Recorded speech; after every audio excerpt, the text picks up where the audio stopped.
How are you all. आज जो हमारा टॉपिक है वो है आपका पुष्प व्यवस्था में कला के तत्व means element of art in flower arrangement. ये आपका जो इससे फर्स्ट वीडियो थी जो थी आपकी इससे रिलेटेड थी और यही उसके आगे का पार्ट है। जो आपके प्रिंसिपल्स ऑफ फ्लावर अरेंजमेंट है उसके आगे का पार्ट है। मीन्स इसमें जो है पुष्प व्यवस्था में कला के तत्व मीन्स पुष्प व्यवस्था में कला के कौन कौन से तत्व सम्मिलित होते हैं उसके बारे में इस वीडियो में बताया गया है। तो आइए देखते हैं।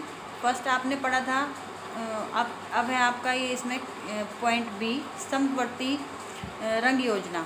ओके गर्ल्स, तो इसे हम इंग्लिश में एनालॉगस कलर स्कीम भी कहते हैं। इस प्रकार की रंग योजना में रंग चक्र में स्थिति समीपवर्ती रंग चुन लिए जाते हैं। मतलब ये जो आपकी रंग योजना होती है या आपका जो कलर सर्किल होता है उसमें क्या होता है, जो आपके जो भी हम कलर चुन रहे हैं उसके जो है जैसे आपका डार्क ऑरेंज है तो लाइट ऑरेंज हो जाएगा साथ में, और आपका लाल है तो उसमें बैंगनी कलर हो जाएगा साथ में। इस प्रकार के कलर्स चुन लिए जाते हैं। यदि नीला रंग लिया जाता है तो उसके समीपवर्ती, मतलब अगर हम नीला रंग लेंगे तो उसके ही समीपवर्ती हम बैंगनी कलर लेंगे। मतलब जो आपका क्योंकि नीला कलर होता है, ब्लू कलर होता है, बैंगनी कलर कुछ कुछ देखने में सेम होते हैं और दोनों ही डार्क कलर के होते हैं। फिर आपका है नेक्स्ट पॉइंट इसमें विपरीत कलर मीन्स कॉम्प्लीमेंट्री कलर। जैसे आपने देखा भी होगा कि सूट हम पहनते हैं, बीच में फैशन भी चला था कंट्रास्ट का। जैसे आपका अगर ब्लू कलर का सूट है तो नीचे येलो कलर की इसमें शलवार का कपड़ा दिया होता है, तो उसे हम क्या कहते हैं, कंट्रास्ट या कॉम्प्लीमेंट्री कलर। इस रंग चक्र में स्थित विपरीत रंग लिए जाते हैं जैसे बैंगनी, पीला या नीला, नारंगी। देखिए गर्ल्स वही बात आ गई, इसमें क्या होता है विपरीत कलर लिए जाते हैं मीन्स अपोजिट कलर लिए जाते हैं। मान लिया अगर हमने बैंगनी कलर लिया है तो उसके अपोजिट हम येलो कलर लेंगे, और अगर नारंगी कलर लिया है तो उसके अपोजिट हम ब्लू कलर लेंगे। यह रंग व्यवस्था अधिक चटिक एवं विविधता प्रदान करने वाली है। ये जो कलर जो व्हील कलर जो योजना है इसमें या व्यवस्था है वो क्या है आपकी अधिक चटक, मतलब बहुत ही तेज कलर वाली होती है। और क्या है एक अलग से ही दिखती है, दूर से अगर आप हम उसे खड़े होकर देखेंगे दूर से भी तो हमें वो दूर से ही नज़र आएगी कि हाँ ये अलग कलर की बनी हुई है।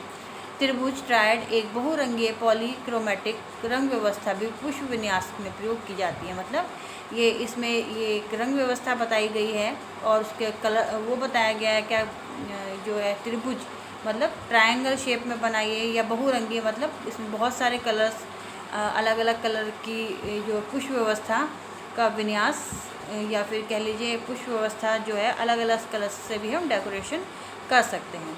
एक रंग की प्रधानता मीन्स इसमें आया आपका एक कलर, जो हम एक ही कलर का यूज़ करते हैं उसे हम बोलते हैं डोमिनेटिंग कलर। डोमिनेटिंग मीन्स ये होता है जैसे आपने पता होगा, आप सुना भी होगा, डोमिनेटिंग माने जो नेचर किसी पे हावी होता है या फिर दबाने वाला दूसरे को, जो हमारे साथ में खड़ा है या कोई भी व्यक्ति अगर हम बोल देते कि डोमिनेटिंग नेचर है तो मतलब क्या है कि उस बंदी को उस व्यक्ति का नेचर जो है बहुत ही डोमिनेटिंग है, मतलब दूसरे को दबाने वाला है। तो ऐसी पुष्प व्यवस्था में भी है। पुष्प व्यवस्था में एक रंगी योजना को छोड़कर एक रंग की प्रधानता होनी चाहिए। मतलब जो आपके पुष्प रंग योजना है उसमें एक रंगीय योजना को नहीं लेना चाहिए, उसमें रंग की प्रधानता मतलब अलग अलग कलर्स के जो हैं आपके फ्लावर्स होने चाहिए। उदाहरणार्थ यदि चमकीला बैंगनी और पीले रंग लिए जाए तो उनमें पीला रंग प्रधान हो सकता है। जैसे फॉर एग्जांपल गर्ल्स, अगर आप कोई भी दो कलर ले रहे हैं, जैसे आपने रेड ले लिया या येलो ले लिया तो, और या फिर ग्रीन ले लिया या येलो ले लिया, और इसमें दिया हुआ है एग्जांपल बैंगनी और येलो कलर का, तो आपका जो येलो कलर है वो क्या होगा, वो दूर से ही खड़े होकर हम देखेंगे तो वो दूर से ही हमें अलग नज़र आएगा। तो उसे हम कहते हैं डोमिनेटिंग नेचर या फिर डोमिनेटिंग कलर या फिर एक रंग की प्रधानता। मतलब वो कलर हमें दूर से ही अलग ही दिखेगा और साफ दिखेगा। तो क्या होता है उसमें जो पीला रंग होगा आपका वो रंग प्रधान होगा। पुष्प व्यवस्था हेतु रंग योजना में पात्र का रंग भी अनुकूल होना चाहिए। जब हम पुष्प योजना बना रहे हैं या पुष्प व्यवस्था कर रहे हैं तो उसका जो पात्र होना चाहिए, जो भी बर्तन होना चाहिए जहाँ पे भी हम उस योजना को करेंगे, जिसमें भी करेंगे, तो वो क्या होना चाहिए, उसके ही अकॉर्डिंग होना चाहिए। जैसे रंग के फूलों का चुना गया है, पात्र भी उसी रंग के एक रंग का ही होना चाहिए। मतलब अगर हमने एक कलर्स के फूल को चुना है तो उसका जो पात्र है वो भी एक कलर का ही पात्र होना चाहिए। ये नहीं है कि उसमें अलग अलग कलर्स के पात्र जो है अलग अलग कलर के हों, वो भी पूरा ही एक कलर का होना चाहिए, जिससे कि वो देखने में भद्दा ना लगे। फिर अगर आपका इसमें पुष्प सज्जा में कला के सिद्धांतों का प्रयोग, जो पुष्प सज्जा है उसमें अलग अलग सिद्धांतों का प्रयोग किया गया है। आइए इसके बारे में हम पढ़ते हैं। कला के सिद्धांत के नियम हैं जो भी कला को संपूर्णता प्रदान करने में सहायक करते हैं। ये जो नियम है वो क्या है, आपके कला को संपूर्णता मतलब पूरा करने में हेल्प करते हैं। वस्तुतः कला के तत्व, रेखा, आकृति, रंग, स्पर्श आदि को कब और कहाँ कितना प्रयोग करना चाहिए, यह मार्गदर्शन हमें इन सिद्धांतों द्वारा मिलता है। मीन्स कोई भी कलर होगा, कोई भी आर्ट होगी किसी भी तरीके की, चाहे हम ड्राइंग कर रहे हैं या पुष्प व्यवस्था कर रहे हैं या लाइट डेकोरेशन कर रहे हैं या फिर अपने जो रूम है उसकी वॉल डेकोरेशन कर रहे हैं, तो उसमें क्या होना चाहिए, हमें इन सब सिद्धांतों का ध्यान रखना चाहिए। जैसे कि पुष्प सज्जा एक विशुद्ध कला है, जो आपको पता है कि जो पुष्प सज्जा है वो एक विशुद्ध कला है, अतः इसे निखार देने एवं आकर्षण बढ़ाने हेतु कला के सिद्धांतों को निम्नलिखित रूप में प्रयोग लाया जाता है। जो आपकी पुष्प कला है वो एक शुद्ध कला है, उसमें किसी भी तरीके की त्रुटि नहीं होती है, तो उसे निखार देने के लिए और आगे बढ़ाने के लिए क्या है, इन सिद्धांतों का प्रयोग किया गया है जो हमें यूज़ में लाना चाहिए। फर्स्ट है आपका इसमें अनुपात या प्रपोर्शन। अनुपात का अर्थ है संबंध का नियम। जो आपका अनुपात है उसका मतलब होता है संबंध, मीन्स आपस में संबंध होना। अतः पुष्प सज्जा में पात्र का फूलों से, जो पात्र है जिस बर्तन में भी पुष्प लगाए हुए हैं उस पात्र का संबंध फूलों से होता है। फूलों का आपस में संबंध होता है एक दूसरे से। रखे जाने वाले स्थान से संबंध होता है, जहाँ हम रख रहे हैं वहाँ पर किस प्रकार का हमें फूलों का प्रयोग करना है या किस प्रकार के पात्र में फूलों को लगाकर हमें प्रयोग करना है, इस बात का हमें ज्ञान होना चाहिए। पात्र व पुष्पों की ऊंचाई, जो पात्र है आपका जिस बर्तन में लगा रहे हैं उसकी ऊंचाई मतलब कितना ऊंचा है या चौड़ा है, इन सब का ज्ञान भी हमें होना चाहिए। मान लिया आपकी टहनी है वो 1 व 1/2 अनुपात में ही लेनी चाहिए। अगर पात्र आपका छोटा है तो उसे भी उसको जो है हमें एक या फिर 1/2 अनुपात में लेना चाहिए। फिर है आपका खुले व चौड़े स्थान में बड़ी पुष्प व्यवस्था आकर्षक संबंधित होती है।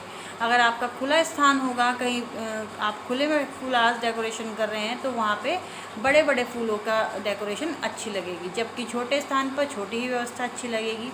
फर्श पर रखी व्यवस्था ऊंची होनी चाहिए। अगर हम कोई पात्र फर्श पर रख रहे हैं तो वो पात्र कैसा होना चाहिए, ऊंचा लगा हुआ होना चाहिए, ऊंचा होना चाहिए और उसमें फ्लास भी लंबे लगे होने चाहिए या बड़े लगे होने चाहिए। जबकि मेज पे जो भी फ्लास रखते हैं हम उसमें क्या है, उसकी व्यवस्था फैली हुई होगी, मतलब वो फ्लास जो है अपनी सिधाई में ना होकर इधर उधर फैली हुई होगी उनकी डंडियाँ, तो वो ज़्यादा अच्छी लगेंगी।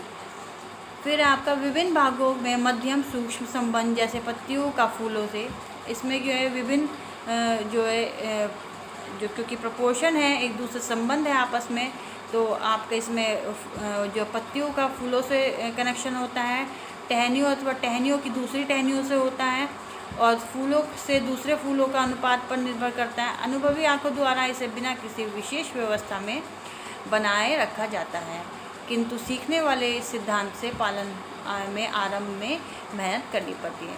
जो फ्लास डेकोरेशन है हम इसे बिना किसी जो सीखे हुए भी कर सकते हैं, क्योंकि एक आर्ट होती है, कला होती है जो हमारे अंदर ही होती है।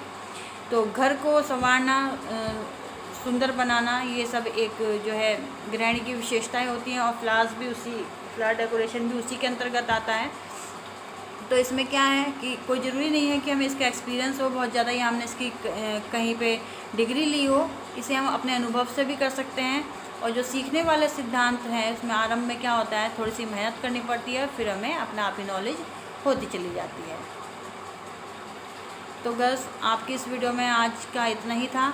अगर आपको कुछ नहीं समझ में आया है, क्योंकि मैंने आपको जूम मीटिंग में भी बोला था ये सब्जेक्ट मेरा नहीं है, लेकिन फिर भी मैं आपको कोशिश करूँगी कि आपको ज़्यादा से ज़्यादा मेरा पढ़ाया हुआ समझ में आए। लेकिन अगर कुछ नहीं समझ में आ रहा है तो आप गर्ल्स मेरे से जूम मीटिंग में डिस्कस कर लीजिएगा बिना किसी हिचकिचाहट के। और गर्ल्स सब लोग प्लीज़ रिक्वेस्ट है, आप सब लोग नहीं लेते हैं 1-2 बच्चों को छोड़कर कि जूम क्लास, तो आप लोग जूम क्लास ज़रूर अटेंड करें, तभी हमारी वीडियो बनाने का फ़ायदा होता है। Okay girls, thank you, take care, bye.